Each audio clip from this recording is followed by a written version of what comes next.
protectors against erosion, and recreators of fertility. At some, like in Samrathal, where the sage attained enlightenment, Bishnois trudge up the slopes of a man-made dune to deposit yet more sand.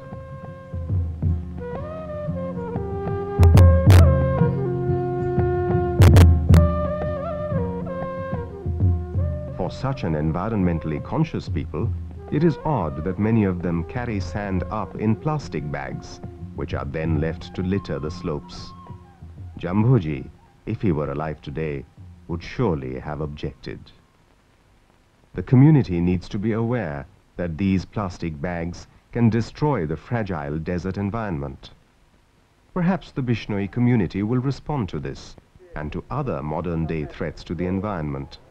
As a community, they certainly have the strength to do so. Their strength lies in their community structures, which provide platforms for debate and discussion. On the leadership lies a heavy responsibility to make the community aware of current threats and formulate their own responses. Behind the leaders stands the community and their beliefs, not just the men, but the women too. Rameshwari Devi is one of them.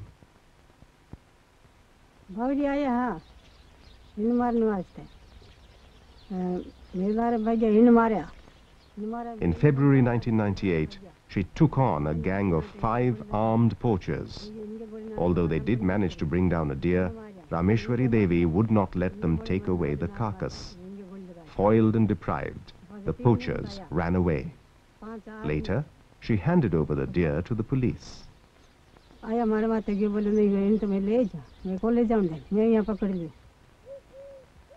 Rameshwari Devi's story is but one of many, steeped into the folklore of the Bishnoi community.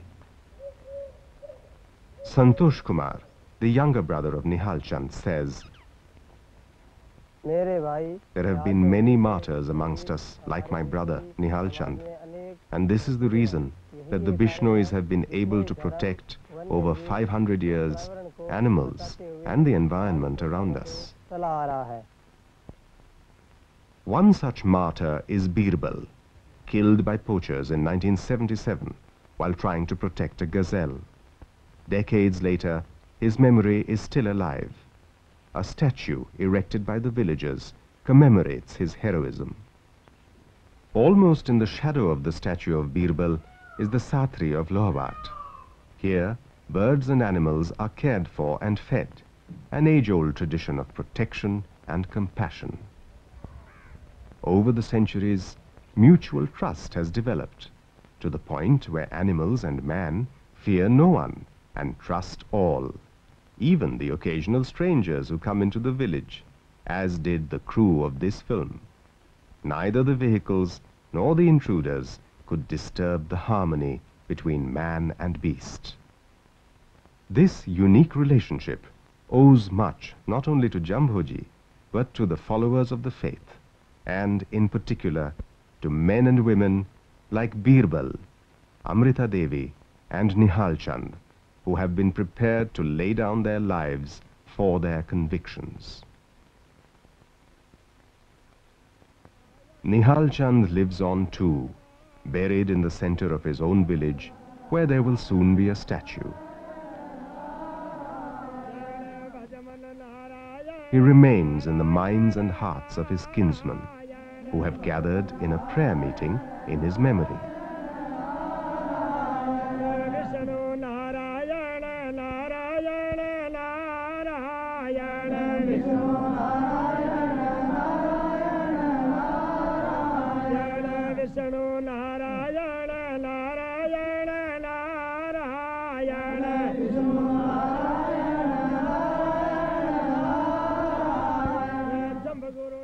Rajendra, now almost a teenager, is proud of his father Nihal Chand and of the posthumous awards that recognize his bravery.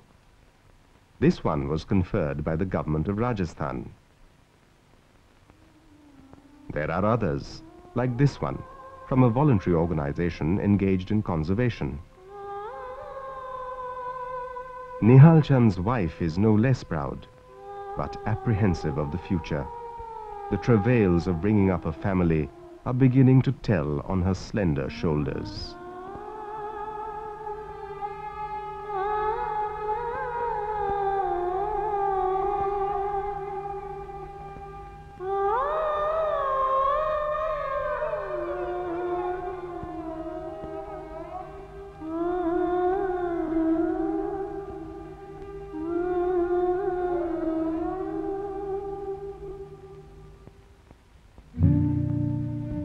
Nihal Chand's father's spirit is unbroken and his faith undiminished.